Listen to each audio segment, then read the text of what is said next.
Hello everyone and welcome back to another video with HobbyLink. Today we are building a Soyuz style rocket to try and get 1 or 2 or 3, I think I send up 3 Kerbanauts into orbit. Now this rocket is horribly glitchy. I'll warn you now so you don't have to worry about it in later life. I don't know why you would, to be honest, but it's very glitchy. You'll see it that when it takes off, it gives out weird flames and weird, like a sonic boom thing. It's all very messed up, and also it got horribly laggy. So just be thankful that you don't have to watch it at the same speed as I flew it. But it works, I guess. It looks quite good. Definitely looks a bit like the Soyuz. It's not totally historically accurate. For example, in the actual Soyuz, where I have put the re-entry module, that would stay in space, and the central core, so where you see that like bit that curves inwards under the re-entry module, that core there is the place that would come down to Earth again, so that would be the re-entry module there. But I couldn't do that in KSP, so the top comes down. You'll have to live with it. But anyway, so you might be wondering why all of the structural like clippy bits, and that is because it is built out of 6 pieces to make the central fuel tank. It's built out of 6 pieces instead of 1 because they wasn't one of the right thickness. So what that meant was I had to make sure it didn't blow up, because I did have a few cracking attacks, but I did manage to fix that. Anyway, so here's me putting some fairing over the actual capsule, and that is true to the Soyuz rocket in real life. It does have fairing over it. You can have a look at the images of it in real life, and I don't want to boast, but it does look quite similar to what I built in general as a rocket. But yeah, I don't know, probably flew better than mine. Mine didn't fly very well. Yeah, so cool. Run out of things to talk about right now. Here you can just see me strutting it up, getting it ready for launch.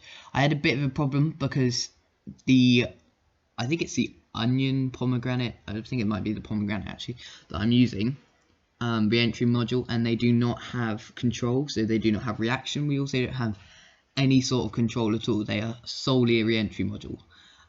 So what I ended up having to do is like offsetting some control surfaces down into the rocket, but the problem was, as you can see, I did it last thing, and that meant that I actually placed it on top of the re-entry module and then offset it down. But that meant when I tried to eject the re-entry module, it didn't come off because it was like part of it was actually offset into the rocket. So you won't see it here, but I do fix that, and it is fixed on the craft file as well. So on when I fly it, that has been fixed, that's been resolved. Yeah. Right, here I'm just finish off the fairing again. I hid most of the launch escape tower under the fairing because I think it looks quite cool when you don't have like the gantry bit, but I don't know what it's called, a gantry. It's not gantry at all.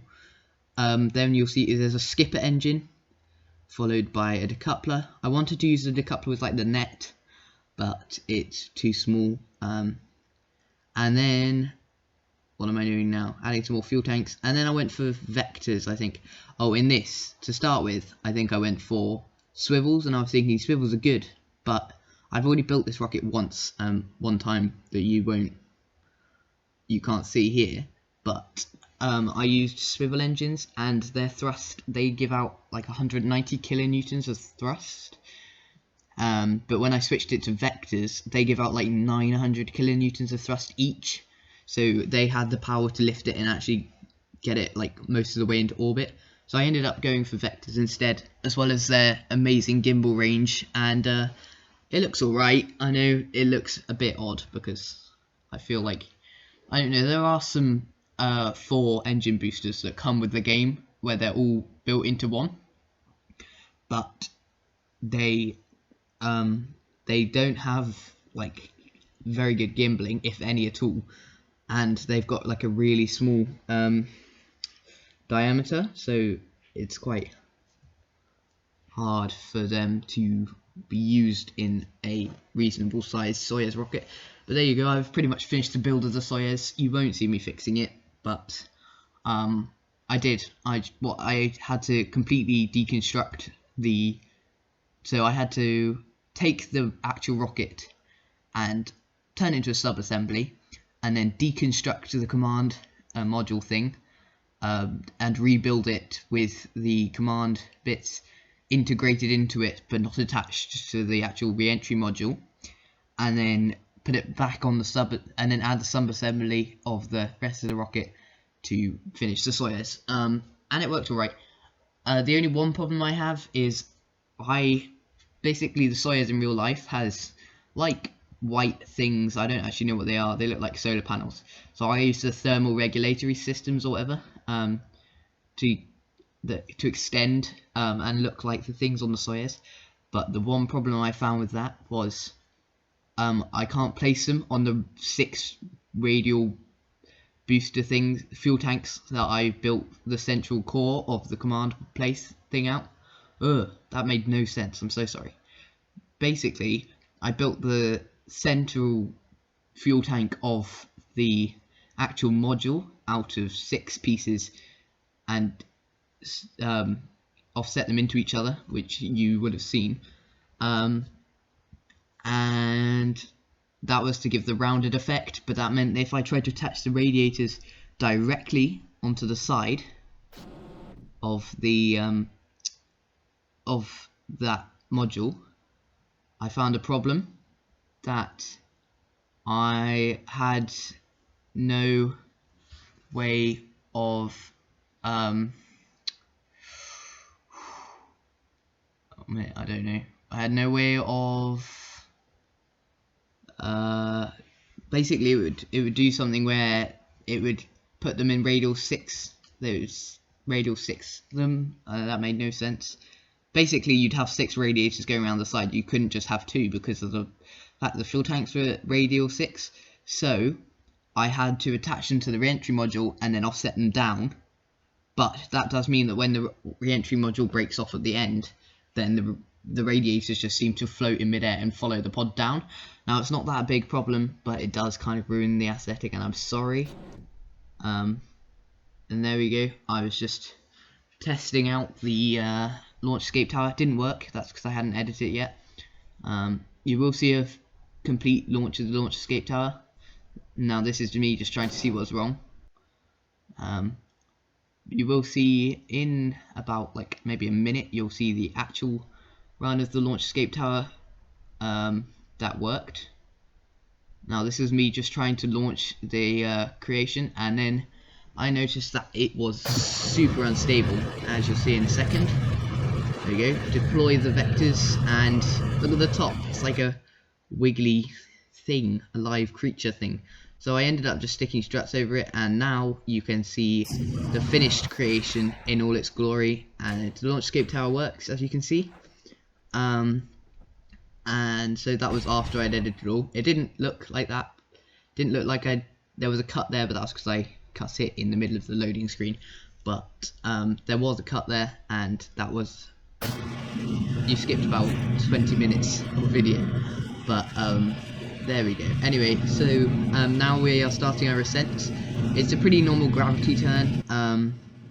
So yeah, this is where it gets glitchy. Look at that. What is that? I don't even know. I think it's because I offset so many parts into each other. the aerodynamics don't know what to do.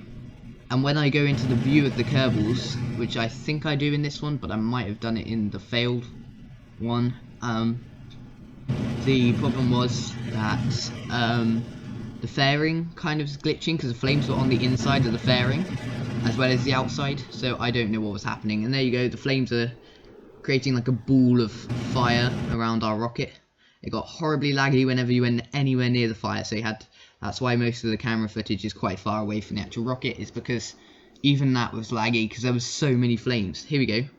You can see through that window that the flames are also inside the fairing, which was not what they was meant to be like, but it was like that. But anyway, we're getting into going up to apoapsis now. We're on the trajectory to get to about 100 kilometers apoapsis, and I made a maneuver node that would give us an orbit, and we will use the final fuel of the boosters, the fuel of the central core, and a little bit of the fuel from the second stage, as well as a little tiny bit of the fuel from the actual module.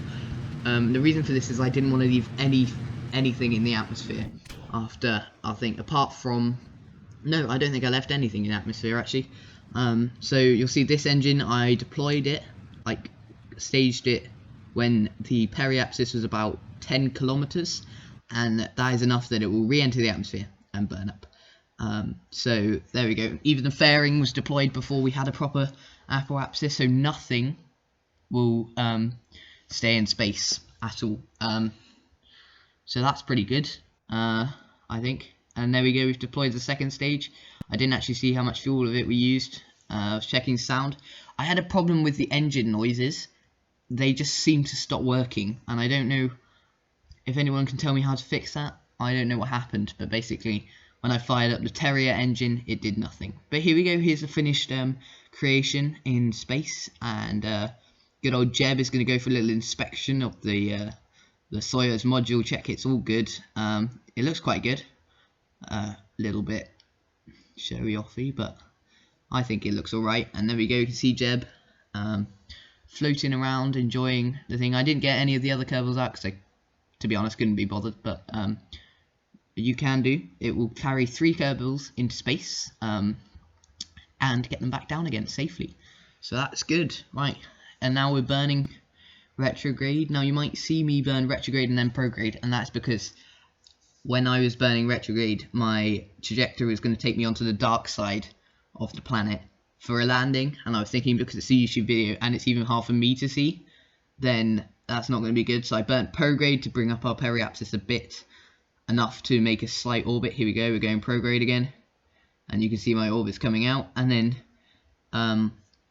I burnt periapsis on the other side of the planet to give me myself more light. Now I'm here on the settings page because I'm actually looking if there's a way to turn up ambient light, and I couldn't find it, but please tell me in the comments if there is a way.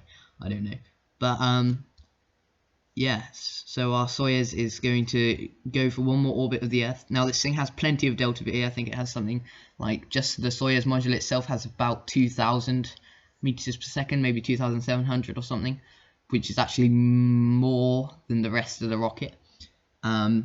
But that's probably because it doesn't have the extra weight. But here we go. So we'll do the orbit, one last orbit. I don't know if it's a full orbit. I don't think it is.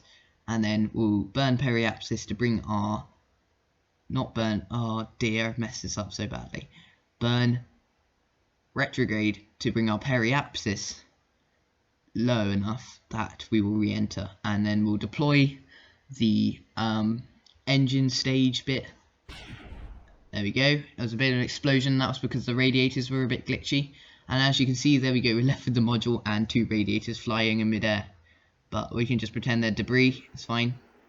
And here we go, our Kerbals are returning safely to the water, and that's pretty much the end of our video. So please remember to like and subscribe, check out my Patreon, check out my Discord, check out all of that good stuff. Yeah, actually do try subscribing if you want. Might be interesting, might not be. Hit the notification bell if you really want to keep up with this series. And there we go, they're landed. Right guys, I will see you all in the next video. Oh, he's going for a swim. 1 minute. I'll see you all when he gets back inside in the next video.